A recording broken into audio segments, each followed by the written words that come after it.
মনের ভেতর খুশির দীপ জ্বেলে এগিয়ে যাও। চোখের মধ্যে মিষ্টি স্বপ্ন লালন করতে থাকো।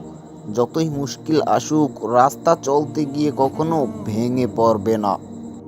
ওরা তোমাকে নিয়ে ঠাট্টা করুক, তোমাকে নিয়ে হাসুক, তোমাকে আঘাত করুক, অবজ্ঞা করুক, তাতে কিছুই হবে না। কিন্তু তারা যেন তোমাকে থামাতে না পারে। যে ব্যাপারে তুমি সত্যিই বিশ্বাস করো, সে ব্যাপারে তুমি কখনো হাল ছেড়ো না। সত্যিই তুমি আলোর পথ পাবেই। সহজে জেতার আনন্দ কোথায়? বাধা যত বিশাল, বিজয়ের আনন্দ ততই বাঁধ ভাঙা। কখনো হাল ছেড়ে দিও না। এখনকার দাঁতে দাঁত চেপে করা কষ্টগুলো তোমাকে বিজয়ীদের কিতাব এনে দেবে সারা জীবনের জন্য। তোমার জীবনে তুমি যা নিয়ে কাজ করো, তাকে সবচেয়ে ভালোভাবে করার চেষ্টা করো। এমনভাবে করো যেন তোমার আগে সেই কাজটি কেউ এতটা ভালোভাবে করতে পারেনি। আমি ব্যর্থতাকে মেনে নিতে পারি, কিন্তু আমি চেষ্টা না করাকে মেনে নিতে পারি না। কখনো ভেঙে পড়ো না। পৃথিবীতে যা কিছু হারিয়ে যায়, অন্য কোনো রূপে সেটি ঠিকই আবার ফিরে আসে জীবনে। তোমার স্বপ্ন আর তোমার মাঝে দাঁড়িয়ে আছে কেবল একটি জিনিস, সেটি হচ্ছে অজুহাত। যে মুহূর্ত থেকে তুমি নিজেকে অজুহাত দেখানো থেকে বন্ধ করতে পারবে, সে মুহূর্ত থেকে তোমার স্বপ্ন আর স্বপ্ন থাকবে না, সেটি বাস্তবে রূপ নিতে শুরু করবে। একটি লক্ষ্য ঠিক করো, সে লক্ষ্যকে নিজের জীবনের অংশ বানিয়ে ফেলো। চিন্তা করো, স্বপ্ন দেখো। তোমার মস্তিষ্ক, পেশি, রক্তনালী, পুরো শরীরে যে লক্ষ্যকে সরিয়ে দাও আর বাকি সব কিছু ভুলে যাও, এটাই সাফল্যের পথ।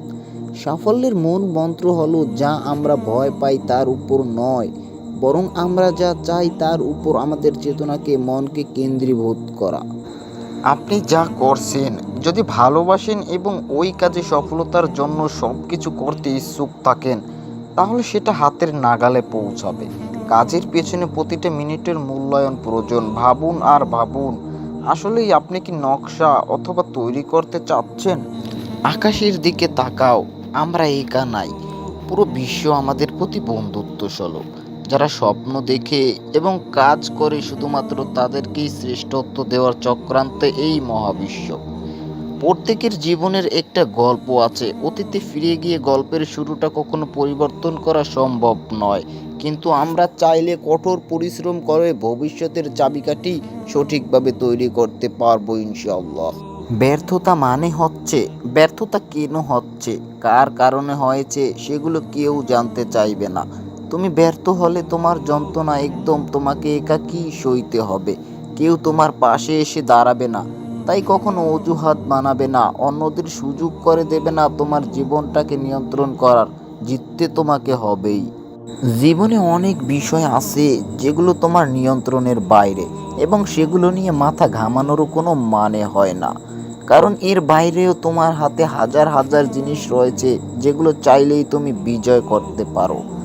ব্যর্থতাকে ভয় করার বদলে চেষ্টা না করে ঘরে বসে থাকাকে ভয় করো। হার মেনো না। আজকের দিনটা কঠিন, কাল হবে অন্ধকার, কিন্তু তারপর সূর্যকে উঠতেই হবে। তুমি যদি এখান থেকেই তোমার স্বপ্নগুলো সত্যি করার পিছনে না ছুটে চলো, একদিন তোমাকে কাজ করতে হবে অন্যদের জীবনে তাদের স্বপ্নগুলো সত্যি করার জন্য। তাই এখন থেকেই নিজের স্বপ্নকে সত্যি করার পিছনে লেগে পড়ো। সফল হতে চাইলে তোমার সামনে আসা সব চ্যালেঞ্জকে মোকাবিলা করতে হবে। চ্যালেঞ্জ বেছে নেওয়ারও কোনো সুযোগ নেই। কখনো না পড়ে যাওয়ার মাঝে কোনো বীরত্ব নেই। পড়ে গিয়ে উঠে দাঁড়ানোর মাঝেই তো লুকিয়ে আছে সত্যিকারের বীরত্ব। তুমি কত ধীরে চলেছো সেটা কোনো ব্যাপার নয়, না থেমে চলতে থাকাটাই আসল কথা। কোনো কিছু যদি সত্যিই তোমার কাছে গুরুত্বপূর্ণ হয়, কোনো বাধাই তোমাকে থামাতে পারবে না। যদি তোমার লক্ষ্য নিয়ে কেউ হাসি তামাশা করে, তবে তোমাকে বুঝতে হবে তোমার লক্ষ্যটি খুবই ছোট। স্বপ্ন দেখতে জানলে জীবনের কাঁটাগুলোও ধরা দেয় গোলাপ হয়ে। জীবনের সব কিছু একবার হলেও চেষ্টা করা উচিত। স্রষ্টা প্রতিটি মানুষকে কিছু না কিছু অনুপম দক্ষতা দিয়ে তারপর পৃথিবীতে পাঠিয়েছেন।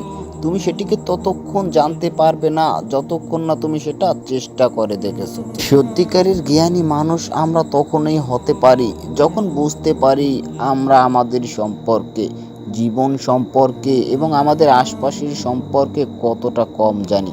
তুমি তোমার মতো হও, কারণ সবাই যে যার মতো হয়ে গেছে। প্রকৃতির গোপন শক্তিটিকে অর্জন করার চেষ্টা করো, আর সেই গোপন শক্তিটি হলো ধৈর্য। মানুষের পক্ষে সকল স্বপ্নই পূরণ করা সম্ভব হয় যদি সে ধৈর্যশীল এবং যথেষ্ট সাহসী হয়।